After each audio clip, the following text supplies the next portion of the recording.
The silence came first. I had served as Astropath Prime for the Sol system for 117 years. My soul bound to the Golden Throne's radiance since the day the ritual fire branded his mark into my flesh. In all that time, through plagues and rebellions, through the screams of dying worlds echoing across the Imperium, through the endless cacophony of 10,000 souls crying out across the galaxy, there had always been the light. His light, burning constant as a star, warm as a mother's touch upon a fevered brow. The Astronomican had been my North Star, my anchor in the warp's churning madness, the single certainty in a universe gone insane. Then it died. The moment arrived without fanfare, without the cosmic trembling one might expect when the heart of the galaxy stops beating.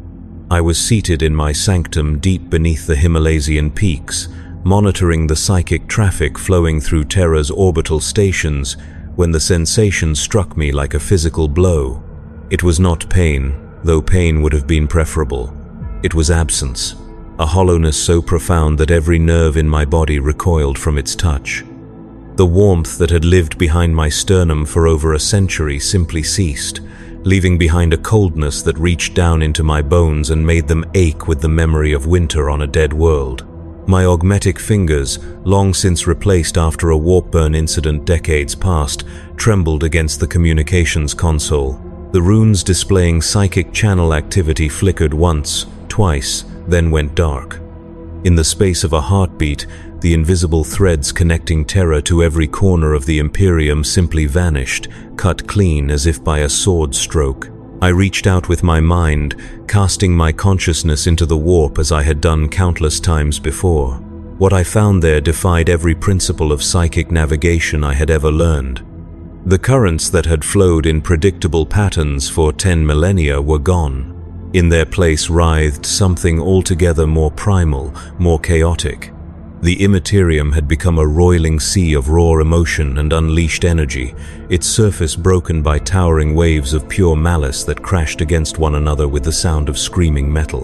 The Astronomican was not merely dimmed or flickering, it was gone, utterly and completely, leaving behind only the faint psychic echo of its passing like the afterimage of a star burned into the retina. In that moment, I understood with crystalline clarity what had occurred. The God Emperor of mankind, the Master of the Golden Throne, the light of Terra and salvation of the human species, was dead. My first coherent thought was absurdly mundane. I wondered if I should file a report. The absurdity of the notion struck me with hysterical force, and I found myself laughing, though whether from madness or despair I could not say. File a report to whom? The High Lords of Terra, who would be discovering this calamity for themselves in the coming minutes. The Adeptus Astronomica, whose entire purpose had just been rendered obsolete. The trillion souls scattered across the galaxy who were about to learn that their god was mortal after all. The laughter died in my throat as the first tremor ran through the mountain. Not a seismic event, though the sensors registered it as such. This was something deeper, more fundamental. Reality itself was beginning to buckle under the strain of what had just occurred. For 10,000 years, the Emperor's will had held back the tides of chaos through sheer psychic force. His death had not merely extinguished a light, it had torn away a dam that had been holding back an ocean. I forced myself to stand, my legs unsteady beneath me. The sanctum's walls, carved from the living rock of Terra's greatest mountain range, seemed to pulse with a rhythm all their own. The blessed oils that had kept the darkness at bay for millennia were already beginning to smoke, their protective properties failing as the warp pressed closer to real space. I could taste copper in the air, and something else, something that made my enhanced senses recoil in disgust. It was the taste of ending, of finality, of a future that would never come to pass. The first Vox transmission reached me 3 minutes after the silence began. The voice belonged to Captain General Valdor's successor, though I could not recall the man's name in that moment. His words were clipped, professional, but I could hear the edge of panic beneath them. All stations, this is the Captain General of the Adeptus Custodes. We have a Code Omega event in progress. All personnel are to maintain their posts and await further orders. The throne room is sealed. No one enters without my direct authorization. Code Omega. The designation for the Emperor's death had been theoretical for so long that many had forgotten it existed. I had seen it referenced in the most classified documents, spoken of in whispers by those few brave or foolish enough to contemplate the unthinkable. Now it was reality, crackling through the Vox networks with all the terrible finality of a funeral bell. More transmissions followed in rapid succession, each one painting a picture of an Imperium beginning to tear itself apart from within. The Imperial Fists garrison at the Lion's Gate spaceport was requesting immediate reinforcement after reports of mass rioting in the lower hive levels. The Departamento Munitorum was issuing emergency rationing orders for the entire Sol system. Most disturbing of all, the Adeptus Mechanicus had begun withdrawing their tech priests from critical systems across Terra, citing unforeseen complications in the machine spirits. I knew what those complications were. Every piece of technology blessed by the Omnissiah's grace was feeling the death of the Emperor like a phantom limb. The machine spirits were in agony, their semi-sentient programs struggling to process a reality where their ultimate creator was no longer present to guide their function. Within hours, critical systems across the Imperium would begin failing as their machine spirits fell into madness or despair. The second tremor was stronger than the first, and this time I could see its effects. Cracks appeared in the sanctum's walls, hairline fractures that glowed with a sickly phosphorescence. Through them I could hear something that made my blood freeze. Laughter.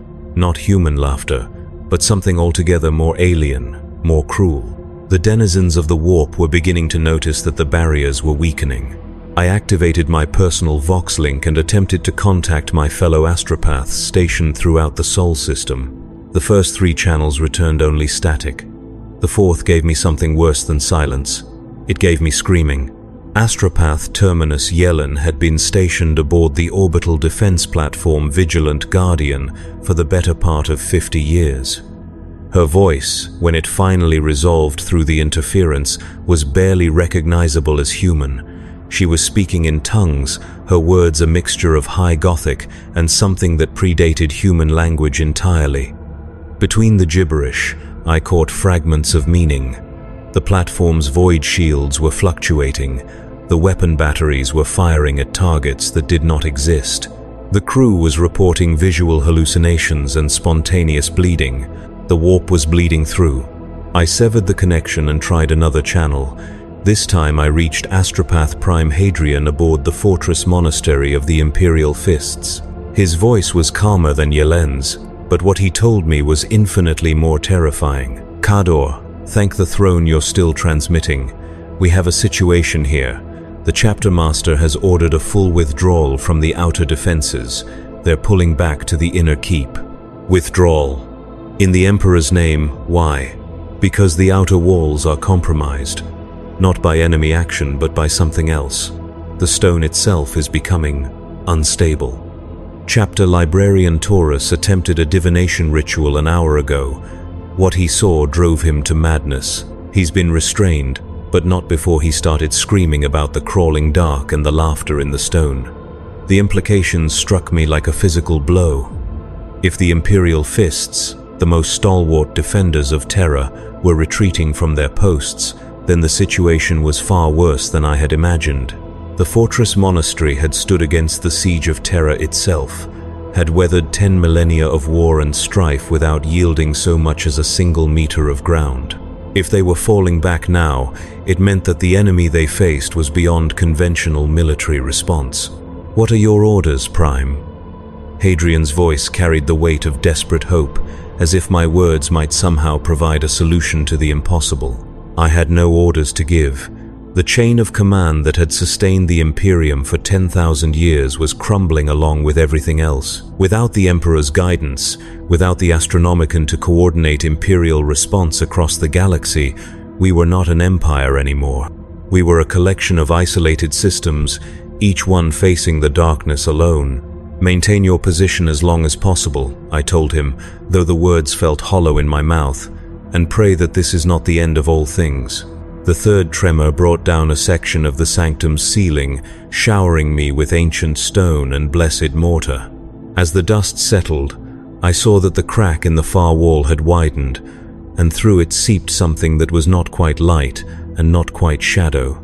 It moved with purpose, flowing across the floor like liquid mercury, and where it touched the sanctified stones they began to smoke and bubble. I drew my las pistol, though I knew it would be useless against whatever was coming through. The weapon's machine spirit was already failing, its power cell fluctuating wildly as the device's sacred programming struggled to maintain coherence. Within the hour, every weapon, every vehicle, every piece of technology across the Imperium would be facing the same crisis of faith. Without the Emperor's presence to anchor them, the machine spirits that guided Imperial technology were beginning to lose their sanity. The shadow thing on the floor began to take shape, rising from the stone like smoke given form. I could see hints of what it might become, glimpses of horn and fang and burning eyes that belonged to no creature of real space. This was just the beginning. With the barriers weakening by the moment, horrors beyond imagination would soon be pouring through every crack, every flaw, every moment of weakness in reality's fabric. I closed my eyes and reached out once more with my psychic senses, casting my consciousness as far as I dared into the roiling madness of the warp. What I found there confirmed my worst fears. The galaxy was dying. I could see the great shipping lanes that connected the Imperium's far-flung worlds, the stable warp corridors that had enabled trade and communication for millennia. They were collapsing one by one, consumed by the expanding chaos storms that erupted wherever the Emperor's influence had once held sway. Naval vessels caught in transit were being torn apart by the sudden turbulence, their navigators struck blind by the absence of the Astronomican, their crews abandoned to madness and death in the howling void between stars. On Makraj, the Ultramarines were mustering their full strength for a war they could not hope to win. Chapter Master Kalgar had issued a call to arms that would never be answered, his words lost in the psychic static that now dominated interstellar communication. The noble Space Marines would fight, of course, as they always had, but they would fight alone, cut off from their brother chapters and the Imperial command structure that had sustained them for so long. The Forge world of Mars was already beginning to tear itself apart as the tech priests struggled to comprehend a reality where the Omnissiah was truly dead. Ancient machines that had functioned flawlessly for millennia were seizing up and dying, their machine spirits unable to process the theological implications of their creator's demise. Within days, the Red Planet would be a tomb world, its surface littered with the corpses of broken machinery and the priests who had died trying to commune with spirits that no longer answered. But perhaps most terrible of all was what I saw happening in the Eye of Terra. That great wound in reality, held in check for 10,000 years by the Emperor's will, was beginning to expand. The Chaos Gods, no longer constrained by his presence, were pouring their full attention into real space, and the barriers that separated the warp from the material universe were cracking under the assault. Soon, daemons would walk openly on every Imperial world, and humanity would learn what it meant to face the full fury of the Dark Gods unleashed. I opened my eyes to find the shadow thing almost fully formed, its shape now recognizably daemonic, despite its still translucent nature.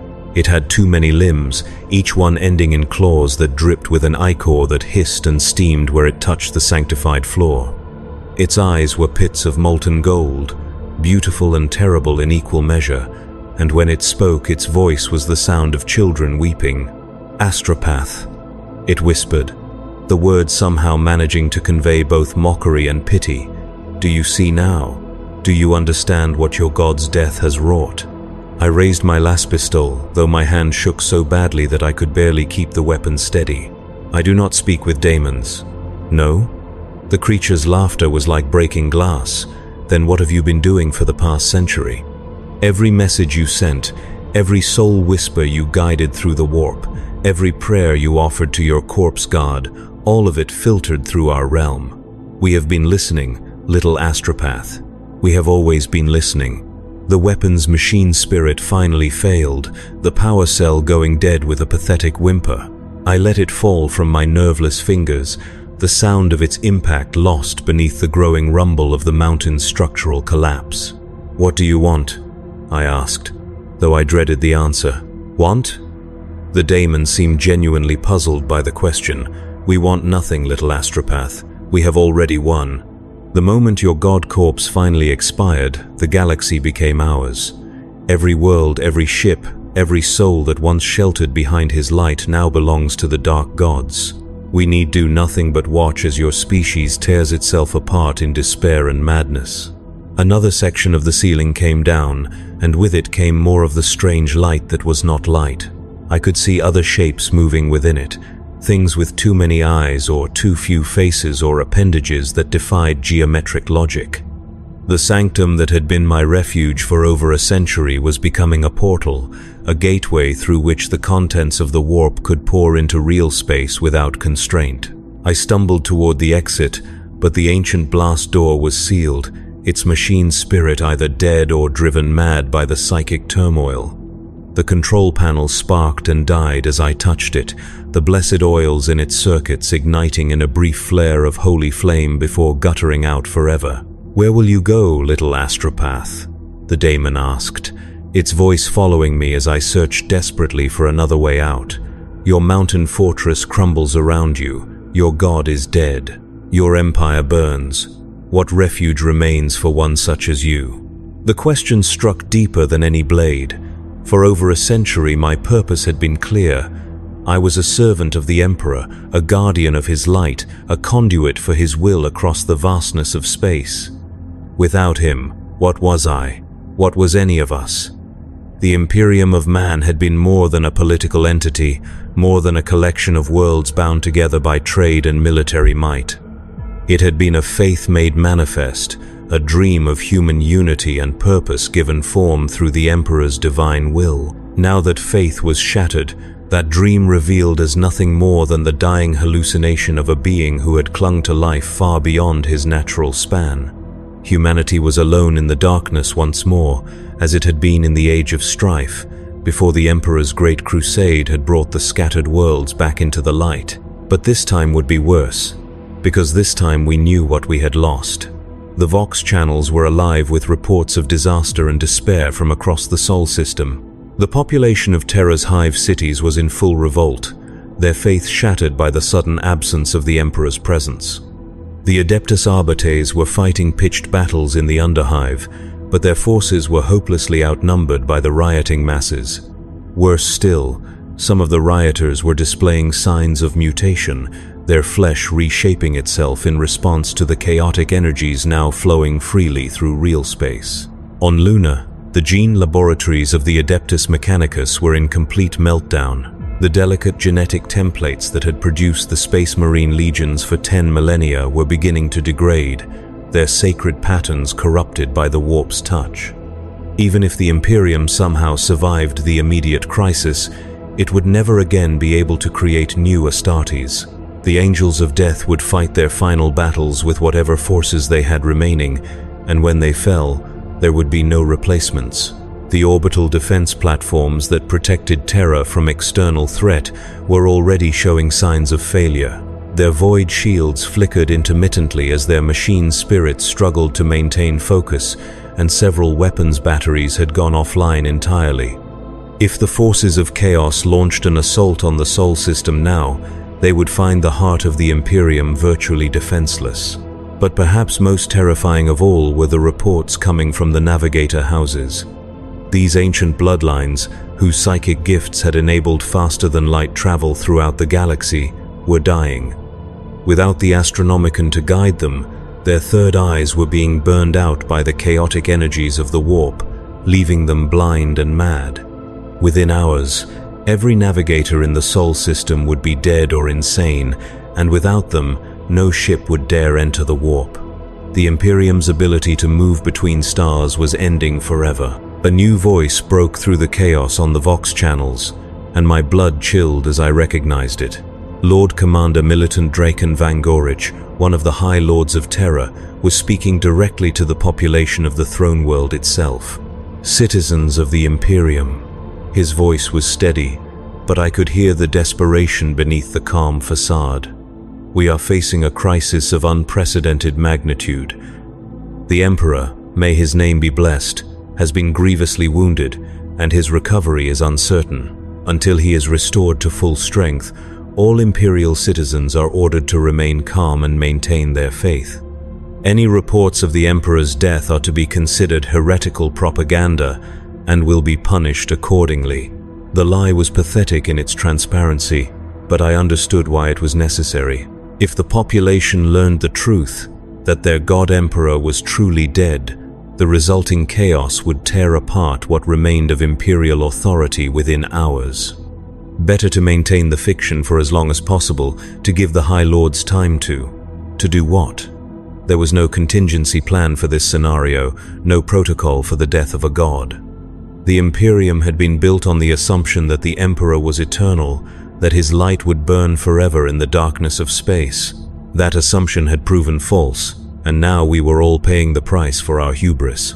The daemon had grown more solid while I was distracted by the Vox transmissions, its form now completely opaque and terrifyingly real. It stood nearly 3 meters tall, its chitinous hide gleaming with an oily sheen that reflected light in impossible colors.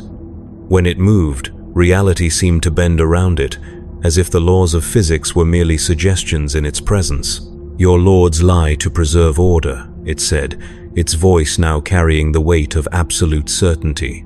But lies cannot hold back the truth forever. Already the faithful begin to doubt. Already the weak seek new gods to worship. We are patient, little astropath. We have waited 10,000 years for this moment.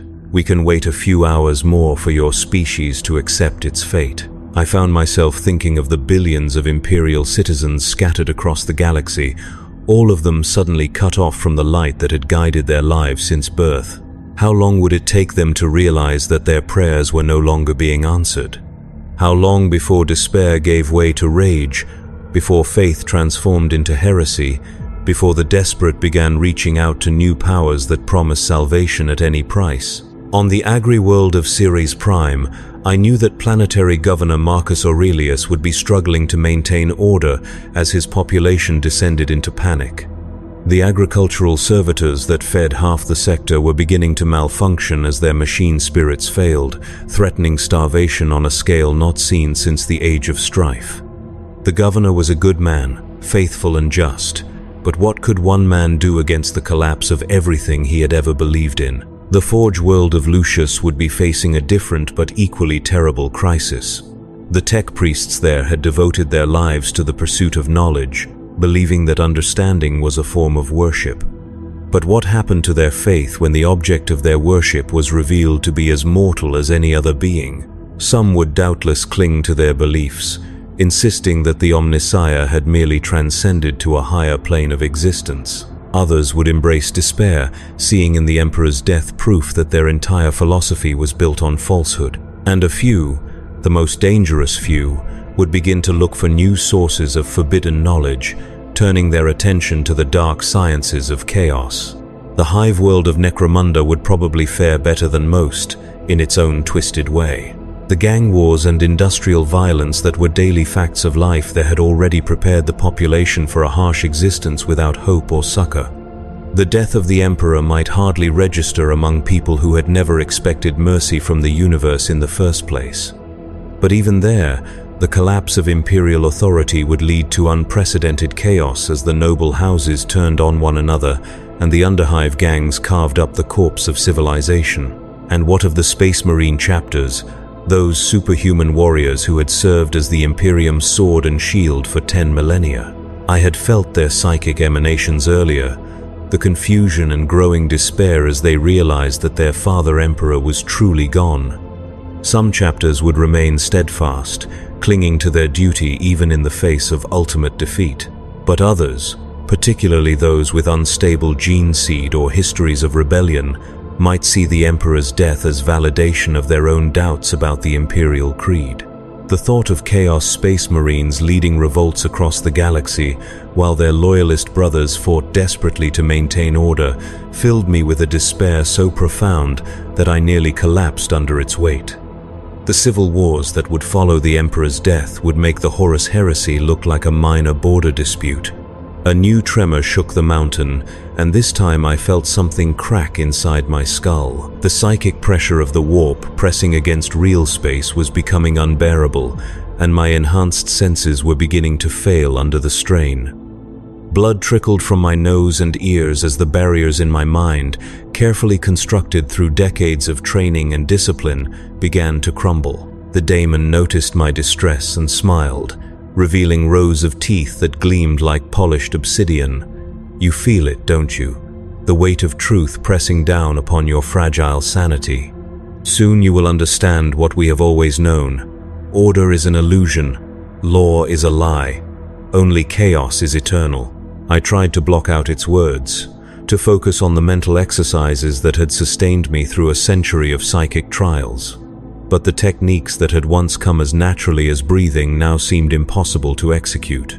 Without the Emperor's light to anchor my soul, I was adrift in a sea of madness, and the daemon's voice was the only constant in the growing storm. More shapes were emerging from the cracks in the walls now, things that defied description or rational thought. Some were beautiful in their alien perfection, others were hideous beyond the capacity of human language to convey. All of them were wrong, violations of natural law that should not have been able to exist in real space. Yet here they were, solid and undeniable, proof that the barriers between dimensions were failing faster than anyone had anticipated. One of the creatures, a thing that seemed to be composed entirely of shifting geometric patterns that hurt to look at directly, spoke in a voice like grinding stone. "The great game begins anew," it said, though its words seemed to bypass my ears entirely and echo directly inside my mind. "For 10 millennia we have been constrained, forced to work through mortal agents and whispered temptations. Now we are free to act openly, and the galaxy shall know the true meaning of despair." I wanted to argue, to deny the truth of its words, but what defense could I offer? The evidence was all around me, in the failing technology, the collapsing psychic networks, the growing chaos that was consuming Terra itself. Within hours, daemons would be walking openly in the streets of the Imperial capital, and there would be nothing the remaining defenders could do to stop them. The Vox channels were beginning to fail now, the machine spirits that maintained communication across the Sol system finally succumbing to the psychic pressure. The last coherent transmission I received came from Marshal Helbrecht of the Black Templars, his voice distorted by interference but still recognizably human. "All loyal servants of the Emperor," he declared, his words heavy with grim determination. "This is Marshal Helbrecht speaking from the battle barge Eternal Crusader. We have received reports of widespread disorder throughout the system, but we will not yield to despair. The Black Templars will continue our eternal crusade until the last of us falls. The Emperor may be gone, but his ideals survive in our hearts and our actions. We go now to make war upon the enemies of mankind. Wherever they may be found, the Emperor protects, even in death." The transmission cut off abruptly, leaving only static in its wake. I knew that Helbrecht would be true to his word, that the Black Templars would fight until the very end, but what could one chapter accomplish against the forces that were even now massing in the warp? They would die as heroes, certainly, but their heroism would change nothing. The galaxy belonged to chaos now, and all the noble gestures in the universe could not alter that fundamental truth. The daemon that had been taunting me throughout the ordeal suddenly straightened, its attention drawn to something beyond the confines of the crumbling sanctum. When it spoke again, its voice carried a note of genuine excitement. "Ah," it said, its golden eyes brightening with anticipation. "It begins. The first of the great rituals is commencing. Can you feel it, little astropath? The weight of 10,000 years of accumulated faith and fear being unleashed all at once?" I did feel it, a pressure building in the immaterium that made my previous suffering seem trivial by comparison. Somewhere in the galaxy, one of the Chaos Gods was beginning to manifest its full power in real space, no longer constrained by the Emperor's will or the laws of physics. The psychic shockwave of such an event would be felt on every world, by every living soul, and the madness that followed would make the current crisis seem like a moment of perfect sanity. The floor beneath my feet began to buckle and crack, the ancient stone unable to withstand the forces being unleashed.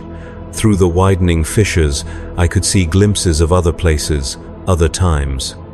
There was a battlefield on some distant world where space marines fought desperately against a tide of daemons. There was a hive city burning under a sky that had turned the color of blood. There was a forge world where the tech priests had begun dismantling their own augmetics in a frenzy of self-destruction. All of this was happening now, simultaneously, across the length and breadth of the galaxy. The death of the Emperor had not merely ended an era, it had torn holes in the fabric of space-time itself, allowing chaos to bleed through from every possible timeline and dimension.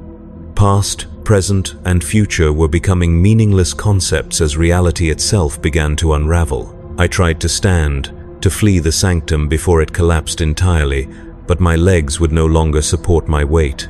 The psychic pressure was crushing, driving me to my knees as my enhanced nervous system overloaded on sensory input from across the galaxy. I could hear the screams of dying worlds, the laughter of triumphant demons, the desperate prayers of the faithful who had not yet realized that their God could no longer hear them. Through it all, the daemon watched me with something that might have been pity.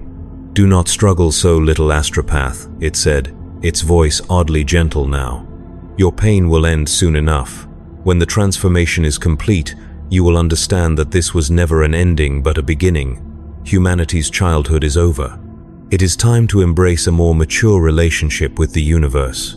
I wanted to spit defiance, to curse the creature and all its kind, but I could barely draw breath through the psychic maelstrom that was tearing apart my consciousness. Instead, I found myself thinking of the oath I had sworn when I became an astropath, the vows of service and sacrifice that had defined my existence for over a century. "I will serve the Emperor until my death," I had sworn, kneeling before his golden throne while the ritual fires burned away my sight. "I will be his voice in the darkness, his light in the void, his will made manifest across the stars." Those words had sustained me through every trial, every moment of doubt, every psychic assault that had threatened to tear apart my sanity. Even now, with the Emperor dead and the oath meaningless, I found comfort in their familiar cadence.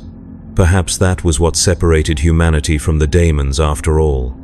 Even in the face of ultimate defeat, we clung to our principles, to the ideals that had made us more than mere animals competing for survival in an uncaring universe.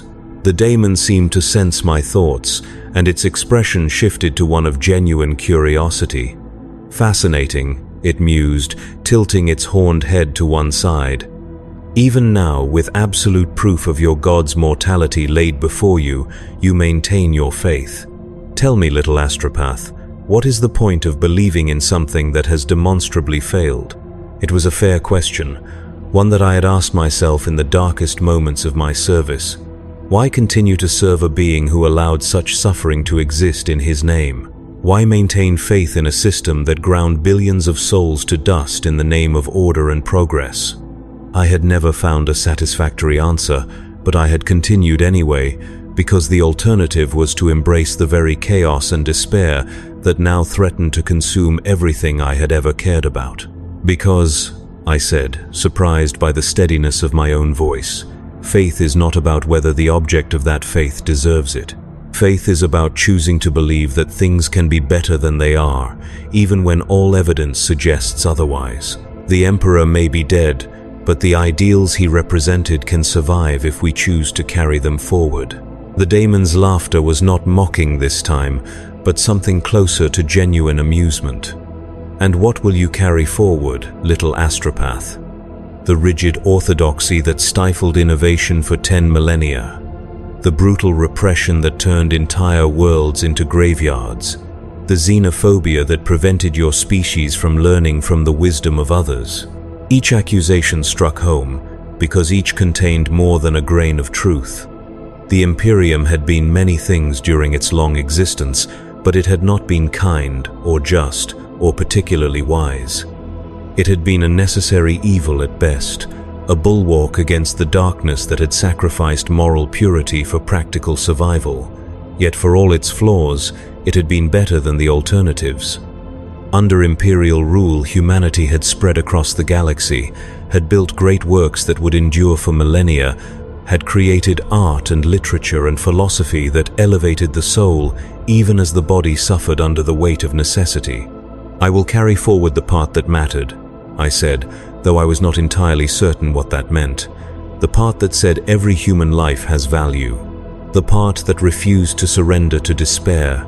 The part that looked at an impossible universe and declared that we would make it better through our own efforts. The words seemed to have an unexpected effect on the daemon. Its form flickered, becoming momentarily translucent, and for just an instant I thought I saw something else beneath its monstrous exterior. Something that might once have been human, long ago, before it had been twisted by the warp's influence into its current shape. "You speak of hope," it said, and for the first time its voice carried a note of uncertainty. "But hope is the cruelest joke of all. We have watched civilizations rise and fall across the eons, each one convinced that it would be different from those that came before, each one eventually ground to dust by forces beyond its understanding or control. What makes you think humanity will be any different?" It was another fair question, and one I could not answer with any certainty. Every civilization did fall eventually, consumed by war or plague or simple entropy. The Imperium of man had lasted longer than most, but even it was now crumbling beneath the weight of its own contradictions. Perhaps the daemon was right, perhaps hope was just another form of delusion, a comforting lie that made existence bearable in the face of ultimate meaninglessness. But if that were true, then the daemon's victory was also meaningless. Chaos might triumph over order, darkness might consume light, but in the end all of it would fade to nothing as the universe reached maximum entropy and died its cold death among the distant stars. If nothing mattered, then it did not matter whether humanity served the Emperor or the dark gods or no gods at all. "Maybe hope is a lie," I said, the words coming slowly as I worked through the implications. "Maybe we are all deluding ourselves about the possibility of lasting change. But if that is true, then your victory is equally hollow. Chaos may destroy order, but it cannot create anything meaningful in its place. In the end, we are all just rearranging the furniture on a ship that is already sinking." The daemon's form wavered again, and this time I was certain I saw something human in its eyes. "You understand more than most," it said quietly. "Perhaps that is why we have allowed you to live this long. Most mortals faced with the truth of their situation either go mad or surrender immediately. But you continue to think, to question, to resist even when resistance is futile. It is almost admirable, almost admirable. The faint praise from a creature of pure evil should have meant nothing to me, but somehow it felt like a victory. If I could maintain my humanity even in the face of absolute corruption, then perhaps others could as well. Perhaps somewhere in the galaxy, other Imperial servants were holding fast to their principles even as their world collapsed around them. Perhaps the light that had guided humanity for 10 millennia was not entirely extinguished after all. The thought gave me strength to push myself back to my feet, though the effort left me dizzy and nauseous. The sanctum was barely recognizable now, its walls covered in writhing shadows that seemed to move independently of any light source. The blessed oils that had once kept the darkness at bay were all burned out, their protective influence replaced by the sickly phosphorescence that leaked through from the warp. Yet I was still alive, still sane, still capable of thought and choice. That had to count for something, even in the face of cosmic indifference. The daemon seemed to read my thoughts, and its expression shifted once more, this time to something approaching respect. "You are stronger than I anticipated, little astropath. Most of your kind have already succumbed to madness or despair. Yet here you stand, clinging to your principles like a drowning man clutches driftwood. And what of you?" I asked, meeting its golden gaze without flinching. "You speak of the futility of hope, yet you seem genuinely interested in my responses. If nothing matters, why waste time in conversation with a dying mortal?" The question struck deeper than I had intended. The daemon's form flickered again, and for a moment I saw it clearly, the human soul trapped within layers of daemonic corruption. It had been a psyker once, like me, someone who had reached into the warp seeking knowledge or power and found instead an eternity of service to forces beyond mortal comprehension. Because, it said, its voice barely above a whisper, in 10,000 years of existence, you are the first mortal to ask me that question, the first to suggest that my choices might be as constrained as your own. The admission hung between us like a bridge across an impossible gulf. Here was a creature of pure chaos, a being that should have been incapable of doubt or introspection, revealing that it too was trapped by forces beyond its control. Perhaps that was the true horror of the warp, not that it was alien and incomprehensible, but that it was all too human in its contradictions and suffering. Before I could respond, the sanctum was shaken by another tremor, this one strong enough to bring down the remainder of the ceiling. As the ancient stones crashed to the floor around us, I caught a glimpse of the sky beyond, and what I saw there filled me with a terror that transcended rational thought. The stars were going out, not dimming or flickering, but simply ceasing to exist, winking out of reality one by one as the expanding chaos storms consumed them. The familiar constellations that had guided humanity since its first tentative steps into space were being devoured by an encroaching darkness that seemed to swallow light itself. The final phase, the daemon said, following my gaze to the dying sky. With the Astronomican extinguished, the warp storms are no longer constrained by geography or physics. They will continue to expand until they consume everything, every star, every world, every trace of matter and energy in the galaxy. In the end, only chaos will remain, eternal and unchanging in its perfect emptiness. I watched another constellation disappear, taking with it the light of 1 billion suns and the hopes of countless civilizations. Somewhere among those extinguished stars were worlds I had visited in spirit during my years of service, places where I had delivered messages of hope and guidance to isolated populations struggling to survive in the galaxy's dark corners. All of that was gone now, erased from existence as if it had never been. Yet even as despair threatened to overwhelm me completely, I found myself thinking of the Black Templars and Marshal Helbrecht's final transmission. They had known the truth of their situation, had understood that their cause was hopeless, but they had chosen to fight anyway. Not because they believed they could win, but because the act of resistance itself had meaning, even in the face of inevitable defeat. Perhaps that was what the Emperor had truly represented all along. Not a god or a savior, but a symbol of humanity's refusal to surrender to the darkness. His death had not diminished that symbol, but had instead revealed its true nature. The light that mattered was not the psychic beacon that had guided ships through the warp, but the flame of defiance that burned in the hearts of those who chose to stand against impossible odds. I turned back to the daemon, whose form was now beginning to fade as the sanctum collapsed completely around us. "You may be right about the futility of hope," I said, raising my voice above the sound of falling stone. "But you are wrong about one thing. This is not an ending. It is a choice." "What choice?" the creature asked, genuine curiosity evident in its voice. "The choice to remain human, even when humanity itself is ending. The choice to hold fast to our principles, even when they serve no practical purpose. The choice to believe in something greater than ourselves, even when that something has demonstrably failed." The daemon's laughter was different now, tinged with something that might have been sorrow. "And what will that choice accomplish, little astropath? The stars will still die. The galaxy will still be consumed. Your species will still face extinction. Maybe nothing," I admitted. "But maybe everything. Perhaps somewhere in the galaxy others are making the same choice. Perhaps the light that guided us for 10 millennia was never about one man on a golden throne, but about the collective decision of billions of souls to reject despair and embrace hope, no matter how foolish that hope might seem." The daemon's form wavered one final time, and for just an instant I saw not a creature of chaos but a fellow human being, trapped and corrupted but still fundamentally recognizable. "I remember making that choice once," it said softly.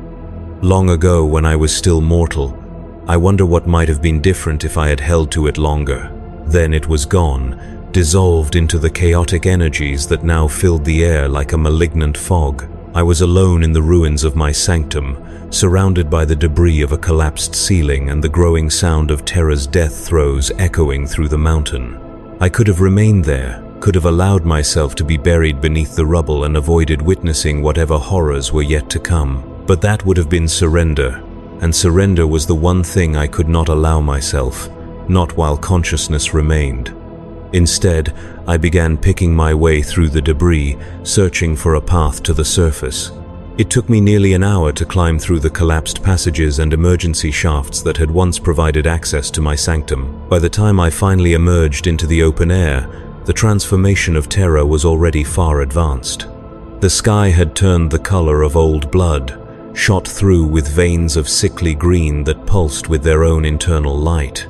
In the distance, I could see the great hive spires burning, their adamantine walls cracking under the pressure of forces they had never been designed to withstand. But I was not alone on the mountain's peak. Scattered across the rocky plateau were perhaps a dozen other figures, some in the robes of the Adeptus Astronomica, others wearing the armor of Imperial guardsmen or the simple garments of palace servitors. All of them had the same expression of stunned disbelief, the look of people who had watched their entire universe collapse in the span of a few hours. One of them, a young woman whose astropath tattoos were still fresh and dark against her pale skin, looked up as I approached. "Prime Thene," she said, her voice steady despite the tears streaming down her cheeks. "What are your orders?" Orders. The question almost made me laugh, though I managed to suppress the impulse. What orders could I give in the face of universal collapse? What possible course of action could address a crisis of this magnitude? And yet, as I looked at the small group of survivors, I realized that the question itself was significant. They had not asked me to explain what had happened or to provide comfort in the face of the impossible. They had asked for orders, for direction, for some indication of how to proceed in a situation that had no precedent in human history. They were looking to me not as a source of answers, but as a symbol of continuity, a reminder that the structures and hierarchies that had sustained them still existed, even if only in shadow. "We survive," I said, the words coming more easily than I had expected. "We bear witness, we remember what was, and we preserve what we can of what should be."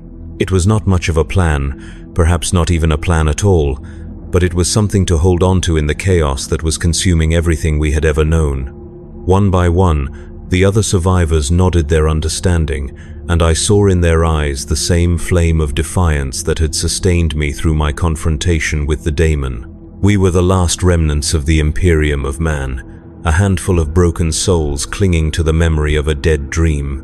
But we were still human, still capable of choice, still able to decide what our lives would mean in whatever time remained to us. That was not nothing, that was everything. As the stars continued to die overhead and the galaxy burned around us, we began the long work of bearing witness to humanity's final chapter. And in that simple act of remembrance, in our refusal to let the darkness claim the last traces of what we had been, perhaps we ensured that the light of human consciousness would never be entirely extinguished, no matter how deep the surrounding darkness might grow. The Emperor was dead, and with him died the Imperium of man. But humanity itself lived on, not in grand palaces or mighty fleets, but in the hearts of those who chose to remain human even as their world ended around them. In the end, perhaps that was enough. The wind picked up, carrying with it the scent of burning cities and the distant sound of laughter that belonged to no throat designed by nature. But it also carried something else, something that took me a moment to identify. It was the sound of human voices, raised not in despair but in defiant song. Somewhere in the dying hive below, the survivors were singing the old hymns, the songs of faith and hope that had sustained their ancestors through 10 millennia of darkness. The words were faint and distorted by distance, but their meaning was unmistakable.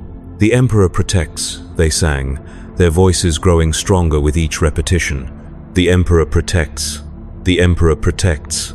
He did not, could not protect them any longer. But they sang anyway, and in their song was everything that had ever made humanity worth preserving.